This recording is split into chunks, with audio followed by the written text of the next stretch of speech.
जिंदगी का सफर है ये कैसा सफर। संपूर्ण कलाकार थे किशोरदा। मैं उन्हें भारत का डैनी के कहती हूँ। क्या नहीं थे वो?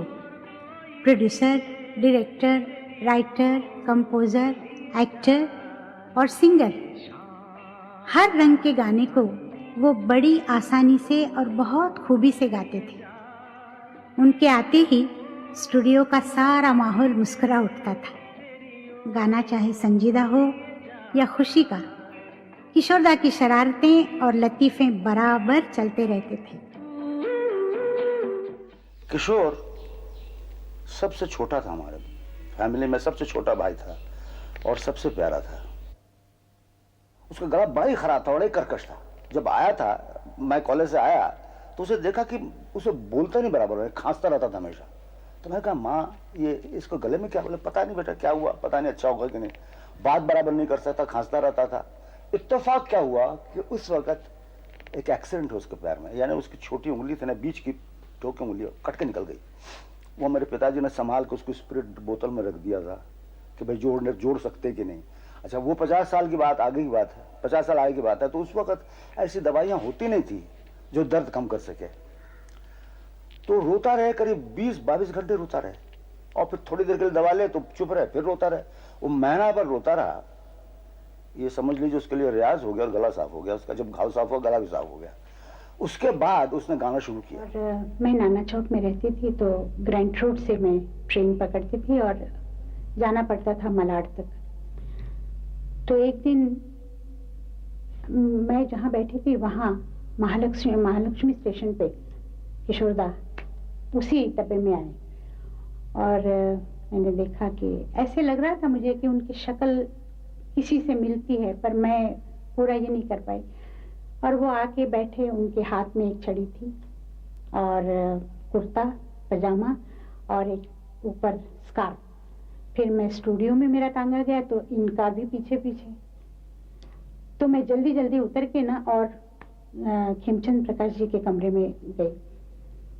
थोड़ी देर के बाद ये भी, तो मैंने उनको कहा कि देखिए एक आदमी मेरा पीछा कर रहा है और वो स्टूडियो में भी आया है। तो मैंने, कौन है? मैं कहा मालूम नहीं है, कोई लड़का सा। मैंने, अच्छा मैं देखता हूँ। तो ये पीछे पीछे हमारे कमरे में आ गए। तो मैंने कहा यही है वो। तो कहने लगे, अरे ये तो किशोर है, अशोक कुमार जी के भाई हैं छोटे, और ये गाता भी है अच्छा। मैंने कहा अच्छा। तो कुछ दिनों के बाद मुझे खेमचंद जी ने बुलाया और कहा कि इसके साथ तुमको डुएट गाना है।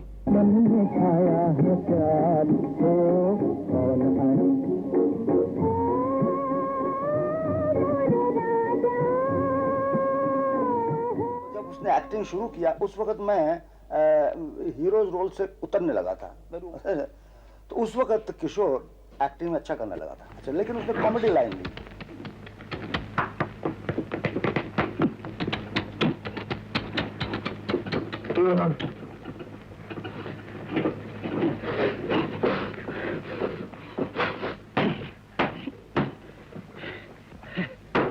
ये कौन से मुल्क का तरीका है बाल काटने का? जी, मुल्क के खंडवा। खंडवा? जी, अब आप ये बतलाइए, आप कौन सा कट पसंद करते हैं? अशोक कट, दिलीप कट या राज कट? संगीत के बारे में मैं ये कह सकती हूँ कि भगवान ने उनको पूरा ही मतलब संगीतकार बना के भेजा था, क्योंकि उन्होंने सीखा नहीं था किसी से, और बगैर सीखे वो गाना मतलब ट्यून भी बना लेते थे, कभी कभी बोल भी लिखते थे। एक्टिंग तो वो बहुत अच्छी करते ही थे, इसमें कोई शक ही नहीं। और जैसा वो गाते थे, मैंने ऐसा सिंगर नहीं सुना। दिलबर को अपना बनाना न आया, गाना न आया, बजाना न आया। दिलबर को अपना बनाना न आया। हाँ,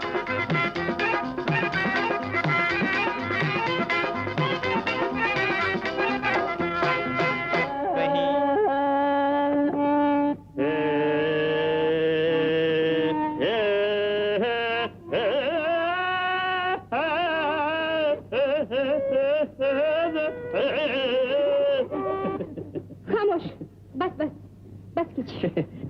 वैसे तो उस्ताद मच्छर खां ने मुझे कुछ दिन तालीम दी थी। ओह, तो फिर उन्होंने बंद क्यों कर दी?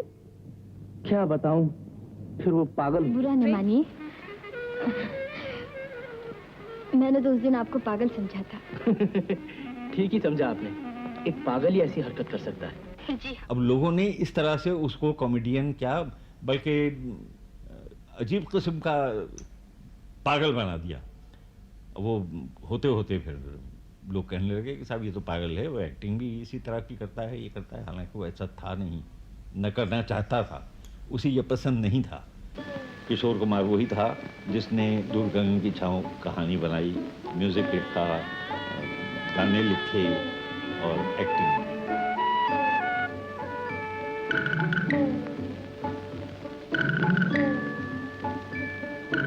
उनके बारे में सब बोलते थे कि he is eccentric or that's all rubbish. He wasn't. He was a very intelligent man, very simple human being.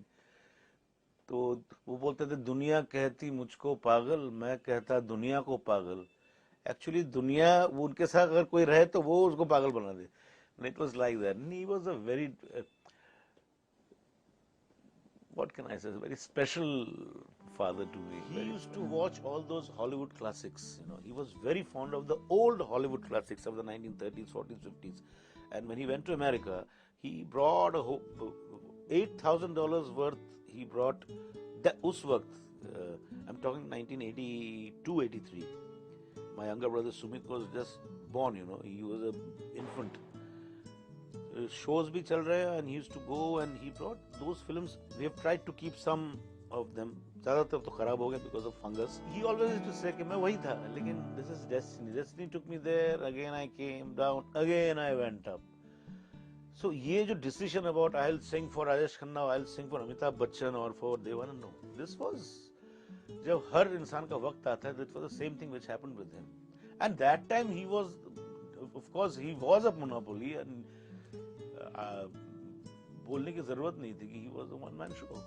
ये रुत मस्तानी कब आएगी तू, बीती जाए जिंदगानी कब आएगी तू, चलिया मेरे सपनों की रानी आराधना से हुआ। आएगी तू, आई रुत और मस्तानी कब। जब ये पिक्चर शुरू हुई तो उन्होंने पूछा कि मैं किसके लिए प्लेबैक दे रहा हूँ, तो बोले एक नया लड़का है और मेहनती है, हुनर है। बोले नहीं, पहले मुझे बताइए, मैं मिलना चाहूँ। बाद में मुझे पता चला कि ये मुझे स्टडी कर रहे थे कि इसके मैनरिज्म क्या है, ये किस तरह से बातचीत करता है। तो जब मैंने आराधना का पहला गाना सुना, मेरे सपनों की रानी कब आओगी तुम, तो ऐसे लगा जैसे राजेश खन्ना खुद गा रहे हैं। ऐसे लगा जैसे वो सामने खड़े हैं और वो गा रहे हैं और मैं उनको कॉपी कर रहा हूँ, या दो जान एक जिस्म हो गए या दो जिस्म एक जान हो गए।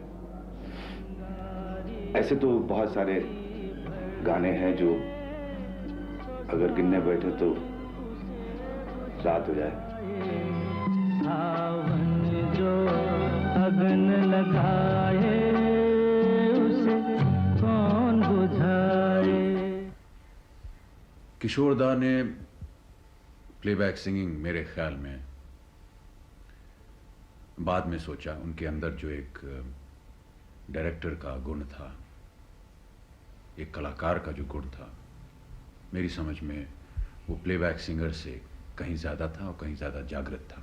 प्लेबैक सिंगिंग शायद उन्होंने एक्सीडेंटली शुरू कर दिया। बहुत से गाने जो उन्होंने देव साहब के लिए गाए, राजेश खन्ना के लिए गाए, वो बहुत ही उच्च कोटि के थे, मुझे बहुत पसंद थे वो।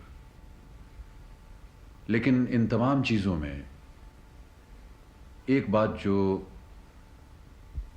या जब भी मेरा संपर्क उनके साथ हुआ, जो उभरी वो थी उनमें एक इंसानियत। वो चाहे कितने भी व्यस्त हों, चाहे उन पे कितने ही संकट हों, खुशी का मौका हो, उनके अंदर, उनके हृदय के अंदर एक इंसानियत थी।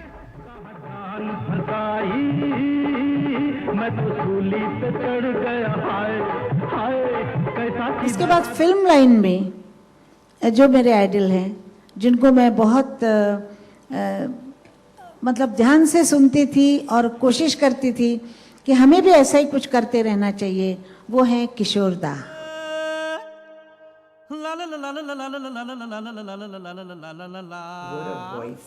What a voice! उनका जो नेचर, उनके सेंस ऑफ ह्यूमर, उनकी पर्सनालिटी, उनका टाइमिंग, उनकी मस्ती, उनकी बदमाशियाँ, हंसाना, नचाना और रुलाना। so much of emotion, totally from the heart. यही है, यही तो है वो। I'm his biggest fan. एक बहुत ही सुनहरी आवाज और एक बहुत ही मजेदार चेहरा। He's God. Artistic genius. There will never be another Kishore Kumar ever again. ऐसे आर्टिस्ट तो ऊपर वाला बना के ही भेजता है, ऐसे आर्टिस्ट बनते नहीं हैं। The most complete actor, the most complete singer, the most complete entertainer, performer. What Charlie Chaplin is to the world, I think even Mr. Kishore Kumar is to the world. The best ever in the history of